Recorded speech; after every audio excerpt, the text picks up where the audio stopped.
Salut et bienvenue dans cette deuxième partie centrée sur la bande dessinée numérique. Si vous êtes là, c'est que vous avez sûrement déjà vu la première partie. Dans le cas contraire, je vous invite à aller la regarder.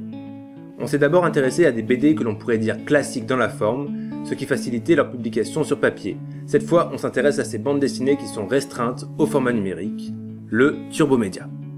On va dire que le Turbomédia, c'est une BD qui bénéficie de l'avantage de la technologie pour maîtriser la temporalité de lecture et dans laquelle, bien souvent, on retrouve de l'animation. En gros, on clique pour passer de case en case et des fois, ça bouge. On entre dans le vif du sujet avec Turbo Interactive, un site où sont centralisés des turbomédias en français et en anglais. Deux séries ont retenu mon attention. Pour ceux qui aiment bien les cassos, ce dessin animé absolument pas pour les enfants, qui met en scène des héros de la culture populaire, sachez que vous pouvez retrouver certains de ces personnages dans leurs aventures en dehors du dessin animé.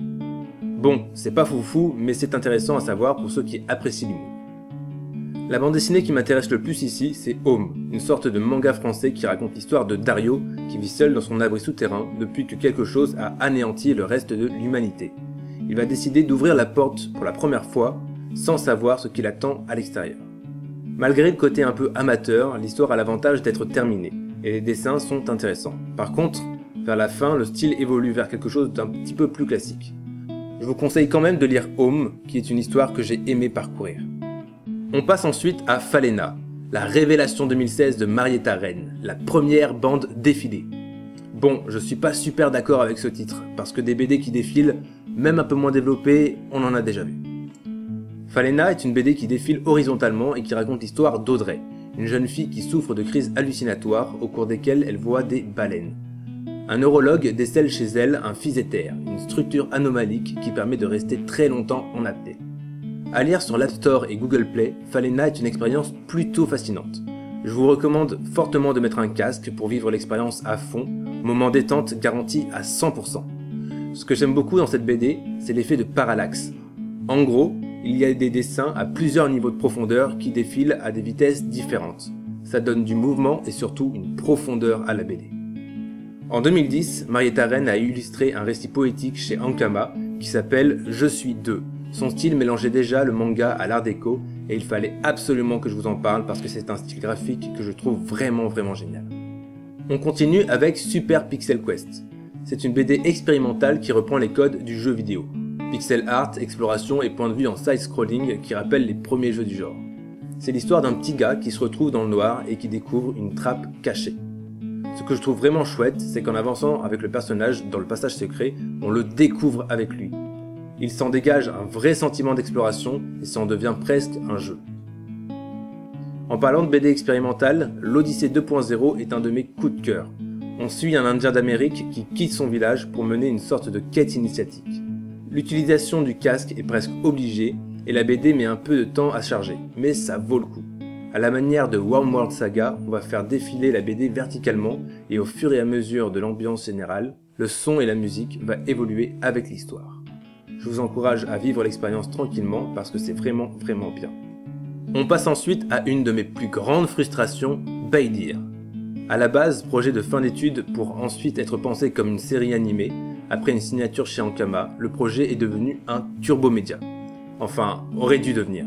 Selon des infos qui datent de 2014, la série avait du mal à trouver son public au niveau des éditeurs.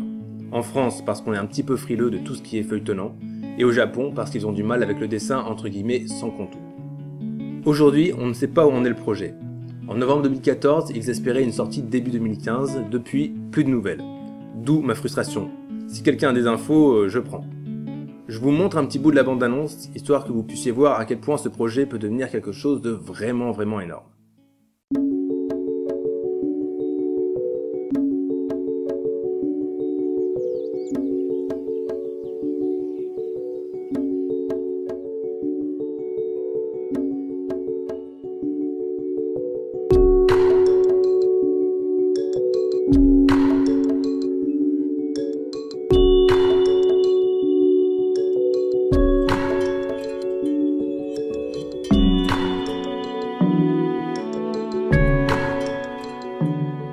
Alors, qu'est-ce que vous en dites? Moi je trouve que c'est une tuerie, graphiquement parlant, mais musicalement aussi. Bref, pour conclure, on est en droit de se demander quelles sont les limites de la bande dessinée numérique. Jusqu'où peut-on encore parler de bande dessinée? Les formes qu'elle peut prendre sont extrêmement différentes. On a vu qu'elle pouvait être interactive, prendre des allures de jeu en ligne avec Super Pixel Quest et même lorgner du côté du dessin animé avec By Deer. Et ça, ce n'est encore qu'une infime partie des perles que l'on peut trouver sur internet. Si cela vous intéresse et que vous êtes toujours curieux, allez voir les sites comme Attaque Surprise, qui regroupe plein d'auteurs talentueux, avec la BD collective Le Secret des Cailloux qui brillent par exemple. Allez voir le blog de Boulet, certaines de ses notes animées valent vraiment le coup d'œil. Pour ce qui est expérimental, allez voir Prise de tête de Tony, vous n'avez sûrement jamais lu une BD pareille. Et si vous avez lu Shangri-La, dont on vous a déjà parlé d'ailleurs, saviez-vous qu'il existe une histoire bonus en Turbomédia? Bref, ajoutez à ça les bandes dessinées numériques d'outre-mer et vous aurez de quoi faire. Bon, j'espère que ces petites vidéos sur la bande dessinée numérique vous auront plu. En tout cas, moi j'ai découvert plein de bonnes choses. N'hésitez pas à nous dire ce que vous en avez pensé, et si vous avez d'autres idées de thèmes dans le genre, dites-le nous. A plus!